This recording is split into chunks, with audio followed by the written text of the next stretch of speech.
I wanted Marathon to fail. Okay, now if you maybe don't know what I'm talking about a game called Marathon, made by a company named Bungie. If you don't know them, they made Halo, which, I mean, if you're watching this video, you probably do know all this stuff, but just in case you don't, it's a new video game that just came out like a couple days ago. I wanted this game to fail, okay? And now, I'm not one to usually jump on video game hate trains, hate campaigns trying to, make sure a game fails before it even comes out. But Marathon is a bit of a different situation for me, okay? And I wanted this game to fail, and for the past year, I've been a staunch hater of it. I mean, actually, going back a few years, I've been a staunch hater of it. But now that the game has come out, I'm sorry to say, but we're not sorry to say, but my mind has changed, okay? And before we jump into this, I just want to take you to the reason why I wanted Marathon to fail, okay? And this starts all the way back in 2013, the first time that I played a game called The Last of Us. Now, for people who are in the know, you probably already know where I'm going with this, but for a lot of people, The Last of Us, what speaks to them about that game is the amazing narrative experience, story mode. That's what a lot of people love. You know what I mean? It's got a lot of great cutscenes, motion capped, acted, full on acted out. It's an amazing game, right? But for me, what spoke to me about The Last of Us was really its multiplayer, which was, a PvP multiplayer mode that it had called Factions, which was, just sort of tacked on there. It wasn't like the main focal point of the game. I'm not sure a lot of people were even really toyed around with it, but most of my time in Last of Us was on this game mode called Factions, and this was the most unique PvP experience I've ever had, right? I would call it a stealth shooter, because it involved just going around the map, being stealthy, stalking the other players on the opposite team, making sure you're not making a lot of noise, because otherwise players will be able to hear it, and you'll give away your location literally directly, because the game has a listen mode which will show the enemy players exactly where you are depending on how much noise you're making. And so it was this intense PvP experience where you're hiding around, waiting for the moment that you turn one corner and oop, there's another person there sneaking around trying to get behind you as well. And it had this gritty, realistic feel to it. You had those Last of Us animations, you get shot and then you're bandaging up your character, you're opening up your bag and you're crafting in the middle of the combat while getting shot at and everything. And it was just this amazing experience. And I remember playing this with my bro EJ, and we would play this game all the time. We had call outs for different areas of the map. Factions was our bread and butter, okay? And so in 2019, when the sequel to Last of Us was coming out, Last of Us Part 2, I was expecting oh, we're gonna get Factions again, but the game dropped without Factions. And I'll be honest, sure, I like the story mode of Last of Us, but I really was hoping that there would be a Factions, a PvP multiplayer part of the game, because Last of Us 2 had some amazing gameplay mechanics, the animations, everything, the gunplay, everything felt so well. And all I could think about while playing through the entire story was, damn, I really wish I want to see how this looks in a PvP scenario, in a multiplayer scenario where I'm playing with other players. And I didn't get my wish because the game shipped without that. Until a year later or something, they announced that, Naughty Dog, the people that made Last of Us, they announced that they were doing a full-on multiplayer game called Factions that was going to be a Last of Us PvP experience. I was just wow, this is going to be freaking amazing. I didn't know what to expect. Live service games hadn't really taken over just yet, and I didn't need a live service game. And I'm not one of those people who really bugs out about live service, right? And so from 2019 on, I followed this game closely, the development, seeing who Naughty Dog was hiring for the the positions and everything. And I was really excited for this game. They were promising a story mode in it too. I don't really know what else was really going on. I mean, I only ever saw snippets of the gameplay, but I was excited for this game. That's the point. I had been waiting 10 years for that game.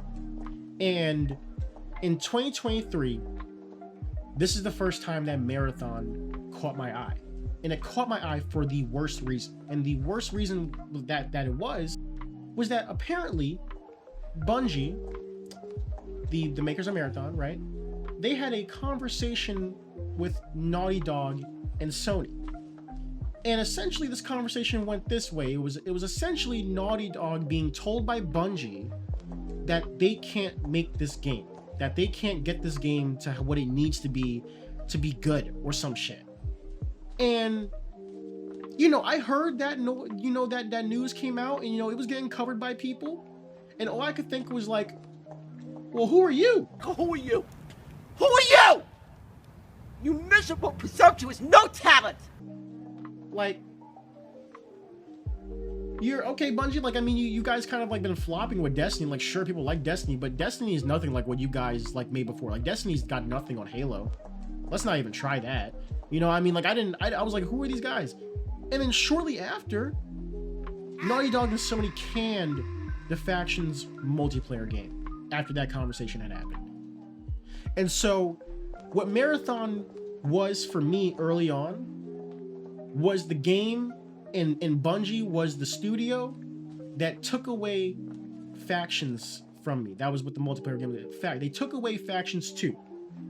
Okay? They took away from me a game that I had been waiting for 10 years. Now, of course, Naughty Dog still pulled the trigger and they did that themselves, but I can't help but think that conversation had a big impact on it, okay? And it really changed the way like I was seeing this game, because now it was like, okay, so you're getting rid of Factions, which was going to be probably like this amazing, smooth PvP experience that was going to be realistic, gritty, methodical, strategic. Like, you took that away for Marathon. So it's like, okay, so what is Marathon going to be about? And then I see Marathon, I see trailers, and it's like, it's this game with robots like shooting each other and everything, and I'm just like, it's just not clicking for me. I'm just like, that's like whatever. And then, after 2023, the next thing that like I heard shortly after about Marathon was the fact that they were plagiarizing artwork in their game. So it was just getting like worse and worse. And now I guess to give, Bungie the benefit of the doubt that this was not them as a company that did this, but one of their artists that did it. But it's still like, the way people phrased it, I got manipulated easily, stuff like that. And it still is something that the company needs to check for, but it just wasn't, it was making it worse. It was like, oh, now they're plagiarizing art. It's like, well, okay, well, like what else about this game is like, just fraud? Like, like what else am I going to hear about Marathon? And, they dropped these trailers and stuff like that. And there are a lot of cinematic trailers. And, I'm not really seeing anything that I like really care about, and time goes on. I see more gameplay. Once again, nothing I really care about. And then 2025 comes along. And, and we know that Sony is coming out with their own like little extraction shooter. Marathon's coming at some point. But then another game comes out. And now nobody was talking about this game, right? I hadn't even seen its first trailer at which apparently I think came out like during E3, when E3 was still a thing. And you know what game I'm talking about. I'm talking about nothing else but Arc Raiders.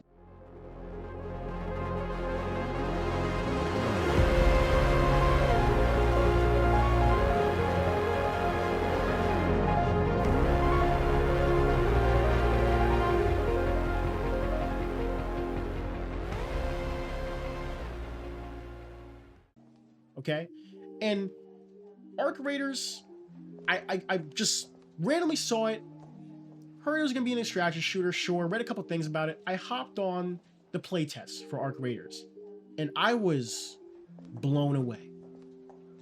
Arc Raiders, and I wasn't the only one that made this comparison. I saw it in the Reddit post, even on the Last of Us Factions Reddit post. Arc Raiders was, for me, it filled the void of Factions, the loss of the Factions game, and just not playing the Last of Us multiplayer game.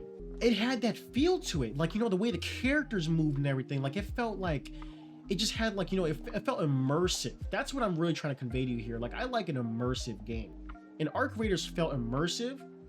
I loved the arc, the AI, the way they were going. I mean, like they weren't clickers and stuff like that, but it was just as good. And I called up my boy EJ right up. I was like, yo, bro, I played this game called Arc Raiders, and I'm pretty sure none of my friends had even heard about this game before I started just freaking out about it. After I played that playtest, I was sold. I was like, bro, it's amazing. You know what I mean? Like it has that tension You know, like you're definitely sneaking around the map because I guess it's just natural in extraction shooters. It just hit all the notes for me, right? In Arc Raiders, I still love Arc Raiders. I don't play it much anymore, but when it first came out, I was putting a ton of hours on it. I sometimes get on every now and then, but it did the trick, right? And you know, and a lot of people, it was just a sleeper. I mean, it's a massive game now. It is well made. It is good. And so the next thing that comes to my mind is, well, once again, why do we need Marathon? So now not only did we lose factions, now we have Arc Raiders. Where does Marathon fit into this? Who's gonna play Marathon? Who's gonna pay for this? I don't need Marathon. I don't need it. And I don't even want to see it. I want it to fail. I want Bungie to eat their own arrogance, you know? And that was where I was at with it. Until last week, when they did the Server Slam, or it might have been 2 weeks ago. No, it was 2 weeks ago. 2 weeks ago, they did the Server Slam. And I hopped on the Server Slam, and now this is my first time playing Marathon. Because, I mean, like, it's free, right? I may as well just try it out, even if I wanted the game to fail. Now, I will be honest with you, I had a horrible experience my first couple games. I played it with my friends, and we all got headaches. I guess we felt like there was an information overload, but not only that, but there was visual overload. Marathon has a ton of colors in it. It is a lot of colors and effects going on, and that combined with like trying to understand like what all these items are that look the same. Now that's probably the thing you might have heard, but the UI in the game is a pretty big complaint that's been getting raised. A lot of items look the same and stuff like that, and you just really don't know what the hell you're picking up and what you're doing. And so I played these games, and I didn't like it. You know what I mean? Like I was playing, you know, I tried out, you know, I had like the free kits, and I was using my regular gun that they give you, and I just wasn't impressed. You know, the first like 5 games I came away from it, you know, we all had the same consensus, like, okay, like it can feel a little bit satisfying, it's cool, but like, do I see myself like getting on this more than Arc? Like, you know, do I really feel that urge from it? No, not really. But the one thing I did that my friends didn't keep doing, I took like 5 minutes to really go through and look at all the items that I've been collecting, right? Looking at what they do, what I should be picking up, what is really just junk. And it started to click for me. And as I kept playing, you know, my eyes were adjusting to the effects and everything like that, but I started poking around more, right? I started looking at the factions and, you know, noticing like how upgrades work and all that, you know, and I was like seeing like, okay, this is what I should be focusing on. Just, it helped with things becoming a little bit more clear. And I think that this is a big problem for a lot of players or people who had tried the game and have like probably already refunded it, was just that it might have been felt like a bit confusing at first. I kept playing a couple games. I put in more hours than all of my friends on the playtest. Even my friend who like really wanted this game, I have a friend who refused to buy Arc Raiders. Refused, completely had like no interest. No matter how many of us told him like it was good, he did not want anything to do with it. But he wanted everything to do with Marathon. And so every time he brought that shit up, I would be, bro, the game gonna fail, the game gonna be shit, bro. Hayden, I told you guys, I wanted this game to fail, okay? But something about it just kept drawing me back in. And now, after having like bought the game, I fully understand. Like I actually just can't, like after this video, I want to just get right back on it, right? And so like I'm gonna explain to you guys the value I see in Marathon and how I believe like, you know, this game does have a space in this genre, that there is room for this game, and that this game definitely does have an audience. So with the extraction shooters right now, what we have is we have Tarkov, which is like, you know, like the OG really big one, and we have Arc Raiders, which is the new one. And you probably are wondering like, okay, so like they're both in the same genre, what's the difference? Well, Tarkov is really sweaty, really hardcore, you know what I mean? Like you're not really like, you fuck up in that game, you get one tap, boom, you're done. And you know, you're not like running and jumping and running around or anything like that. There's not like too crazy going on. Like you got like regular soldiers who are like AI and stuff like that. And then you have Arc Raiders, which is a much more casual extraction shooter experience where, you know, there's a lot of verticality and flow to it and everything like that. You know, you're ducking and dodging and rolling around, and you know, you're fighting giant robots that have this AI that adapts to you as a player. And you know, there's a more casual scene, like players aren't just trigger happy to kill each other. Like there was community and people would negotiate. I actually held somebody at gunpoint once and made them force the extraction because I didn't trust them. But you know, there's that level of trust that gets built up in that acknowledgement in Arc Raiders that, you know, like there's the possibility that somebody could be a good person in the game. In Tarkov, that is not how it works. You are not working with anybody else. You are there to kill or be killed, and you need to get out, and you are on your own, and you are only focused on yourself. That is where Arc Raiders and Tarkov are different. Marathon sits somewhere in between this, right? A lot of people are saying that Marathon is like this super hardcore game, and that, you know, and I just disagree, because at the same time, we're still a bunch of robots, just like, you know, with powers and shit on like a sci-fi moon. And it's like, okay, like let's you know, let's stop right there, you know. But it still is there, okay? Like, it's first person. The time to kill is way less than Arc. If you get caught out in Marathon, you are probably good as dead. Like, sure, you have like your shield and stuff like that, but like it's not like Arc where like you take some hits and like, you know, you're healing back up and like you're good. No, you die pretty quickly in Marathon if you mess up. But at the same time though, it is still pretty casual because like you have these abilities and stuff like that, and so it doesn't really feel that like sweaty to me, you know. And another thing that like really stands out to me about Marathon, and what really pulled me in, was that from the moment that like I played this game, I've never played the original 3 Marathon games. Obviously those games came out before I was born. But this game, when I stepped into the world, I had no idea what this world was about or what has happened in this setting.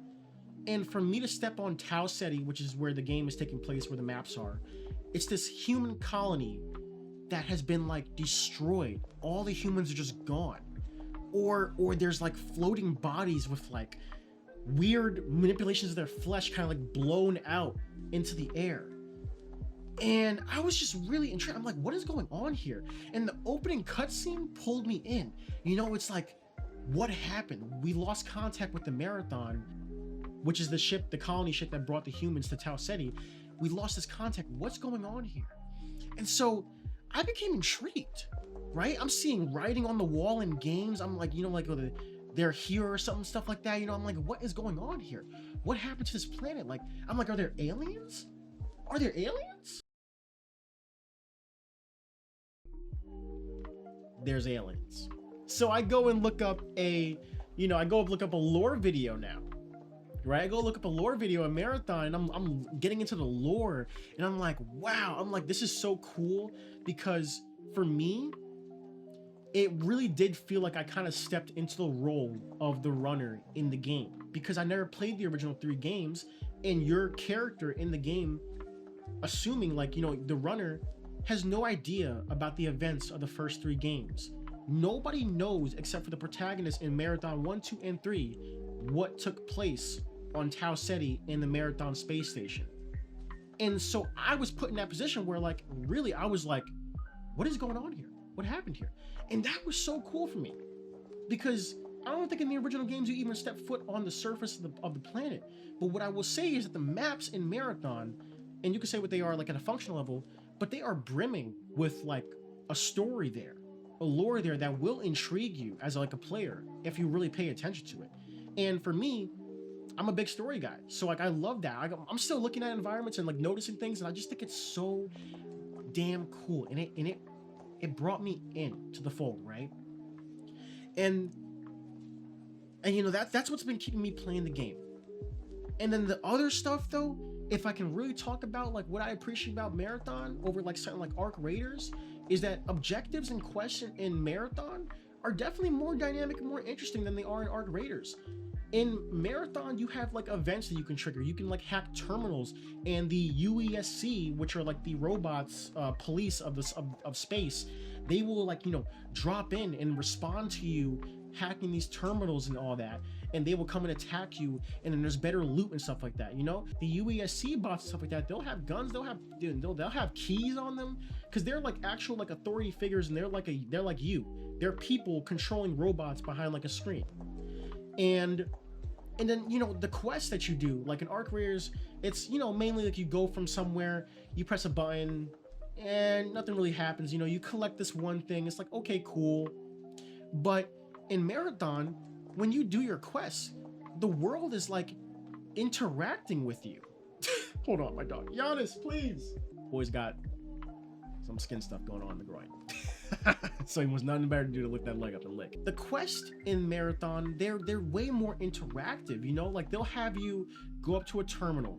Sure, and like it's basic, like, but like you have like a whole animation that you're doing, like, you know, you're seeing something on your screen, the environment's physically reacting to you, you know, there's different things happening, you know. Then maybe a UESC commander spawns in, and then you have to go and kill the commander and get the key, and then you have to go over to a shipment container and you have to scan the container and call in a spaceship to come and take it down. The spaceship will come down and it will take the container, and other players will see you doing this, right? In Arc, none of the quests that I've done, and people can correct me in the comments, but none of the quests that I've done have ever like been something that like major happens and like other players see on the map and they gotta come and like fuck me up. That doesn't happen. But in Marathon, it's there. And then it also has like these puzzles, and Arc Raiders also has puzzles too, but Marathon has it on top of these more intricate and dynamic quests that you're doing. And then after you do these quests and stuff like that, and you level up these factions that you have to do these quests for, they have cutscenes and everything, and you know, you're getting information from them. You're getting like a little bit of a story about what's going on. You're collecting things in the game, and there's fully voice acted collectibles in the game of people, of the colonists before they disappeared. And all of this just really speaks to me. It's why I like, you know, video games. I like that stuff. The one other thing I touched on was that, you know, when I first played the game, like the guns and stuff like that, I didn't really feel too impressed about, but I was using like the same like little gun that you get from the starter kit, and I just didn't really, it was like whatever. But as I've tried out the other guns, there are some guns in this game that I really like using. I like using the Magnum, the Volt SMG. Can't remember the name of it, but there's this one, the Bully SMG. I love the Bully SMG, and I'm remembering the freaking names of the guns right now, you know. But like, good, it's good. The more I play the game, the more I want to come back to it. And so I'm just shocked that, like, you know, I was a part of this hate campaign against this game. You know, now I've played the game, and I'm partly a part of the reason why, like, it's like technically failing, right? I was wishing that on it, and now I'm a really big fan of it, and I don't want the game to fail anymore. And that's why I just wanted to make this video, because it's like, you know, there's a lot of people out there like me who are, you know, saying the same talking points that I was saying, and it's like, try the game. Really try the game. Like, you know what I mean? Like, you it might not click for you in like the first like minute, because it's a lot of information, and maybe you don't want to really take the time to like learn that, and that's perfectly fine. You know, who wants to spend $40 to freaking have their head hurting reading shit? But for the people who are like on the fence, just give it a shot. Cause like I really disliked, I really wasn't gonna like get this game. I really freaking wanted this game to fail, but I can't deny that it is well made. It is good. It definitely has a place being here. You know, it definitely offers something different from Arc Raiders. It offers something different from Tarkov. It has a place. And so if you want this like sci-fi kind of post-apocalyptic colonial setting with this mystery and intrigue about like what are we uncovering here, buy Marathon. The guns are fun. The time to kill is really punishing. You have to be on your toes. But at the same time, you've got powers and shit to supplement that. You know, the AI, the UESC can be a little bit bullet spongy, but the game is fun. And, you know, the environment will absolutely try to fuck with you. You know, and because there's one other thing I want to tell you guys about before I let you go here. There's traps in this game. Like, I don't really run the traps in Arc Raiders. I mean, you have the Arc just trying to mess you up, but there are traps in this game that are like, you know, the regular claymores, the mines, but there's also just things like I remember one time, me and my bro in a random, we walked into this room, and this room had like all these blue lights around it, right? And these laser beams that cross like kind of like a spy movie when the lasers come at the protagonist. He has to like dodge between them or to avoid like the alarm going off or getting cut in half. But in this situation, you know, these, when you touch them, they kind of like hack your software and shit, and so they slow you down, they obscure your vision, and it's rough, and there's enemies in there. And when we were in there, we were killing the enemies, but then players pulled up on us, and it created this whole dynamic fight where me and, you know, the random and my bro, we were in this situation where now we're like trying to shoot and we're ducking and we're jumping over the lasers and we're trying to like just get at each other. And you know, there's other interactable parts of the environment that come into key, like the one the guy ran in, right? He runs through the door and there's windows on this building, but they were closed because some of the windows in the game have shutters. Some of the windows are bulletproof. Some of them are just glass you could just break through and they don't have any shutters. But this building had shutters and we had the shutters closed, right? And so we're fighting these two dudes in here and it's going good. And then one of them opens the shutters. We down both his teammates. And then they had a teammate outside waiting for the shutters to open with a sniper so he could start sniping through the window. And it wasn't clicking for us where we were being shot from, because in the heat of the moment with all the chaos and the ducking and dodging, I hadn't even realized the windows were open. And so when I was down on the ground, I was like, this guy opened the windows. And that was done purposefully, because you don't just randomly click the button on the wall while you're shooting people. No, he knew he was about to lose this fight, and I bet his buddy was on comms like, yo, get the shutters open, get the shutters open, I can help. And he probably opened that shutters up, and that changed the whole fight. And that really just like, I just thought that was like an amazing clutch moment, and I thought that was so damn cool. And yeah, guys, I mean, that's just all I gotta say about it. I know this is like a different type of video, you know what I mean? Like, it's not a gameplay video. I mean, I don't want this game to fail. I don't want this game to be hated on for like, you know, forever and everything like that. You know, people are talking about player count, but like, don't even worry about that. That's what, you know, one of the things that was on the fence about me too is like, you know, is this game gonna die? But the game has a consistent player count. It's not just dropping consistently or anything like that. No, it has a consistent player count. About 40,000 people are getting on this game every day. Yes, did it peak at 80K on its launch day? Sure, but it does have a consistent 40K players on PC. And I imagine that console, it's, you know, Sony's platform, this is Sony's game. I'm sure that there are way more people on there. And I know that there are, because when I play, usually my two autofill teammates are console players. So I know that the game has a player base on PlayStation. And it's like number 8 like top seller on PlayStation right now. So there's good things coming to this game. I like the skins. The art style has definitely grown on me. I just give it a try, guys. Yeah, that's my take on Marathon. I hope you guys, you know, appreciated my little spiel. And, you know, for the people that were on the fence, try the game out. You know, maybe put in 2 hours in it, a dedicated 2 hours. If you don't like it, refund it. That's all I gotta say. I'll see you guys on the next one.